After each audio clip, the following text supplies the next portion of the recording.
అందులో ఇక SIM shop కోసం ఫోన్ చేశాను నేను. పని మొత్తం నువ్వే చేస్తావు అనమాట అయితే. అంటే నాకు బిల్డింగ్ మీద ఒక జాబ్ ఉంటుంది, నేను చేసుకుంటాను. నీకు జాబా? మా తమ్ముడికి ఇప్పుడు నేను బండి కొనాలి. మీ తమ్ముడికి బండి కొనాలా? సైకిల్ సైకిల్ కొనాలా? చిన్నది. దానికోసం జాబ్ చేస్తున్నావు నువ్వు? నేను జాబ్ అంటే ఇలానే చేస్తాను. ఏం జాబు? ఏం జాబ్ కాదు, అది ల్యాప్టాప్ జాబ్. ల్యాప్టాప్ జాబా?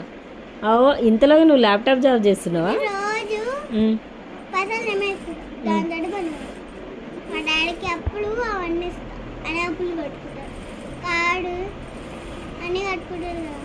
కొత్త కారు కొన్నాడు అప్పుడు. ఇలా ఏమడుకున్నా మా పెద్దమ్మ ఇలా ట్యాల్స్ ఉన్నాయి, అది ఇలా కోసుకోవాలి దమ్మని కూడా ఈ నుంచి వచ్చి ఉంటా అంతే.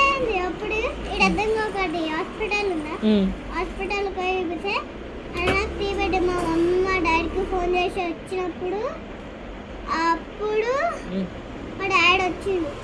నేను ఏమైందంటే టైల్స్ మీద పోయి పడ్డదని మా మమ్మీ చెప్పింది. అదే ఏమైందని తెల్లాలేసి చూస్తే కుళ్ళు తీసిండు వీడు. కుళ్ళు తీసి ఆ మడికి ఇంకా అట్లనే ఉంది.